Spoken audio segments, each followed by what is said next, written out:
আজকে 30শে মার্চ রবিবার, আর গত বৃহস্পতিবারে 27 তারিখে মেয়ের পরীক্ষাটি শেষ হলো। তো প্রায় টানা 1 মাস কোনো ভিডিও করিনি, প্রচুর চাপে ছিলাম, শুধুই রান্নার রিলসগুলোই দিচ্ছিলাম। আর আগামী মঙ্গলবার থেকে ছেলের অ্যানুয়ালি পরীক্ষা শুরু হচ্ছে। তো এই এপ্রিলের 21 তারিখ পর্যন্ত একটু চাপেই থাকবো, তারপরে 40 দিনের মতো স্কুলটি ছুটি থাকবে, তখন একেবারে ফ্রি হয়ে যাব।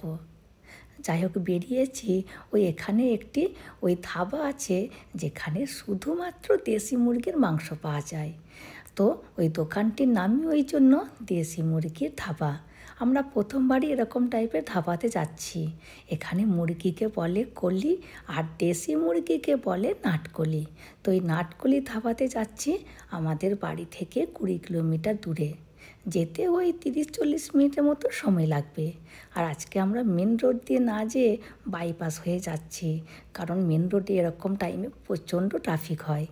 আর আমরা নিউ ইয়ার সেলিব্রেশন করতে এসেছিলাম যে হোটেলে, তো ওই হোটেল এয়ারপোর্ট পেরিয়ে যেতে হবে।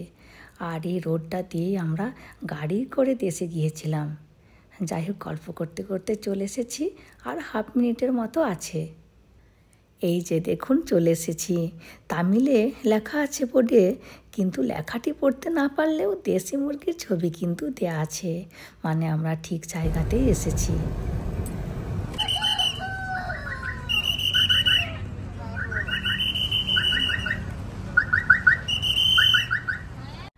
আমাদের গাড়ি পার্ক হয়ে গেছে, আর এখন 12টা 40-এর মতো বাজে। এখানে নিয়ম আছে যে মুরগি পছন্দ করো, তারপরে সেটি তারা কেটে দেবে, আর তারপরে যে রান্নাগুলি করে দিতে বলবেন সেই পদগুলি ওরা করে দেবে। কিন্তু এতে 2 ঘন্টা সময় লাগবে, কারণ দেশি মুরগিকে পরিষ্কার করে রান্না করতে একটু সময় লাগবে। ওই জন্য আমরা আর মুরগি পছন্দ করিনি, যা রান্না করা আছে ওই অর্ডার দেব। তবে ফোন করে সকালবেলায় বললে যে আমি এত ওয়েটের মুরগি নেব আর আমাদেরকে এই পদগুলো রান্না করে দেবেন, তো ওনারা তখন আপনার বলা অনুযায়ী রান্না করে রাখতো। দেখুন কত মুরগি।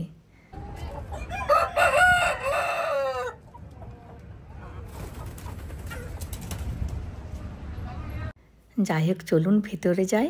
আর আজকে আমরা সেরকম কিছু খেয়েই আসছিনি সকালে, শুধু দেবরাজ একটু কলামুড়ি খেয়েছিল আর আমরা একটি করে লাল কলা খেয়েছিলাম। আর প্রচণ্ড আমাদেরকে খিদেও পেয়েছে। আর দেখে মনে হচ্ছে আজকে আমরা এই ধাবাতে প্রথম গেস্ট।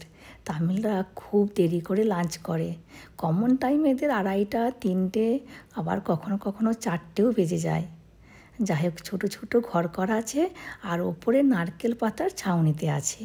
তো সেরকম ঘরগুলো কিন্তু গরম নয়, বেশ ঠান্ডা। দেখুন এরকম ছোট ছোট প্রচুর রুম করা আছে, যে যার ফ্যামিলি নিয়ে নিরিবিলি যেন টাইম পাস করতে পারে। ছোট ছোট ফ্যামিলির জন্য ছোট ছোট রুম, আর বড় ফ্যামিলির জন্য বড় বড় রুম করা আছে। আর 4 জন আমরা এসেছি, ওই জন্য আমাদেরকে এই ছোট রুমটি দিয়েছে। আর এদিকে আমি চারিদিকটি ঘুরে ঘুরে দেখতে গিয়েছিলাম, প্রচুর রুম তো আছেই, আবার দেখছি বড় বড় সাইজের দেশি মুরগিগুলোকে নিচে পায়ে দড়ি দিয়ে বেঁধে রেখেছে গরু ছাগল বাঁধার মতো। যাই হোক, এক্ষুনি নাকি খেতে দিয়ে দেবে, বেশিক্ষণ খাবারের জন্য ওয়েট করতেই হবে না। এই যে দেখুন চলে এসেছে।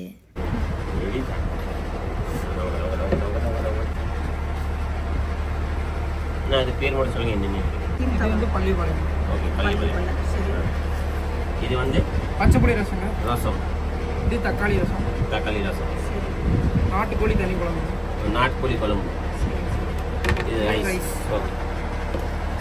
এই বড় জায়গাটিতে আছে চিকেন চিন্তামণি, তারপরের বাটিতে আছে চিকেন পাল্লিপালায়াম, আর এই জায়গাটিতে আছে পাচ্চা পুলি রসম, আর এটিতে আছে টমেটো রসম, আর এটিতে আছে চিকেনের গ্রেভি, আর আছে ভাত। আর 2 রকমের রসম দিয়েছে, একটা পুলি রসম আর একটা টমেটো রসম। তামিলরা প্রচুর রসম খায়, একদিন রসম না খেয়ে এরা বাঁচবেই না। ওরা সব তো দিয়ে চলে গেল, এবার নিজেদেরকে নিয়ে নিয়ে খেতে হবে ঘরের মতো। ব্যাস, পাতাগুলোকেও ধুয়ে নিয়েছি, এবার ভাতটা বেড়ে দেব।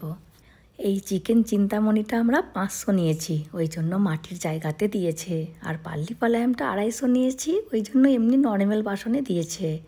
আর ভাতের চালটাও খুব ভালো, কিন্তু কুকারে রান্না করেছে, একটু চিপচিপে হয়েছে।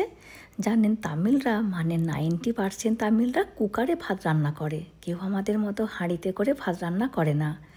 আমাদের যত জানা পরিচয় আছে সবাই দেখি কুকারেতেই ভাত রান্না করে। ভাতের ফ্যানটা গালাবে না, মাপের জল নেবে, ওই জন্য ভাতটা ঝরঝরে হয় না। আর জানেন এই চিন্তামণি রান্নাটা খেতে দারুণ হয়েছিল। আমরা চিন্তামণি 250 আরও নিয়েছিলাম। এই প্রথমবার এই চিন্তামণিটা খেলাম তো আমাদের অপূর্ব লেগেছে। ভাবছি ঘরেতেও একদিন চিন্তামণিটা রান্না করব। আর আমাদের তো প্রতি রবিবারে দেশি মুরগিটাই নিয়ে আসে, তাছাড়া ব্রয়লার মুরগিতেও এই রান্নাটা হয়। আর আমরা মনে হয় এই প্রথমবার এত তাড়াতাড়ি খাচ্ছি। 12টা 40-এ এসেছি আর 12টা 50-এ আমাদেরকে খেতে দিয়ে দিয়েছে। আর হাজব্যান্ডের এই চিকেন পার্লি পলেমটা ভারী পছন্দের। ও আবার নারকেলগুলো বেছে বেছে খায় মাংসর থেকে, নারকেলগুলো নাকি ওর বেশি পছন্দ।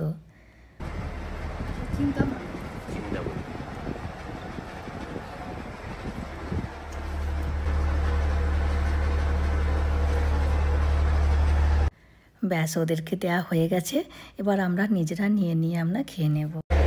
হাই, ভালো লাগছে সবাইকে? বলে অ্যাকচুয়ালি এটা নাটকলি ধাবা, দেশি মুরগির ধাবা, খুব সুন্দর। என்ன பேர்? ஆசாரி வறுவல். ஆசா வறுவல். আসারি বারবল। ஆசாரி வறுவல். আবার এই আষাঢ়ি বারবাল চিকেনটা নিলাম, যা নাম উচ্চারণ করাও কঠিন।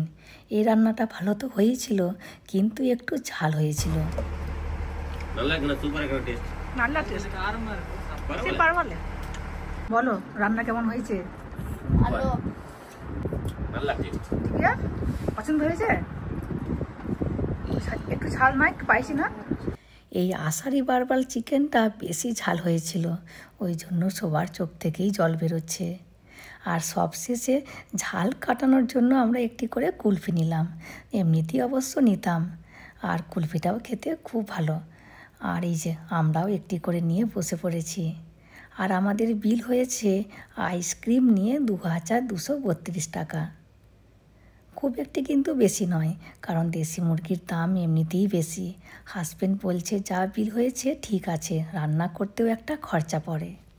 যাই হোক, কবে থেকে আসবো করছিলাম এই ধাবাটিতে, মেয়ের পরীক্ষা চলছিল বলে আসা হয়নি। আর এখন 1:30টার মতো বাজে, আমরা খেয়ে বাড়ি ফিরছি। আর এতক্ষণে লোকজন আসা শুরু করেছে।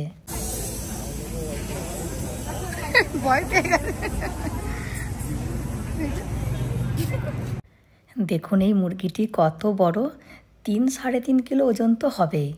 এরকম বড় বড় সাইজের মুরগিগুলো প্রচুর বাঁধা আছে।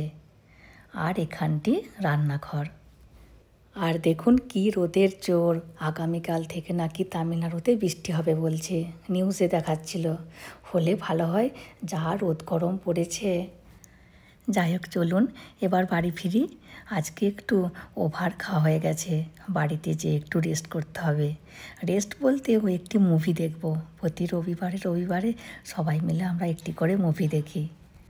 যাই হোক চলুন, ভিডিওটিও আজকের মতো আমি এখানেই শেষ করছি। চলে আসবো পরের ভিডিওতে। হাসি খুশি থাকবেন, সবাইকে হাসি খুশি রাখবেন। আর যদি ভিডিওটি ভালো লাগে please like, comment and share করে দেবেন। আর অতি অবশ্যই সাবস্ক্রাইব করে দেবেন। Thank you.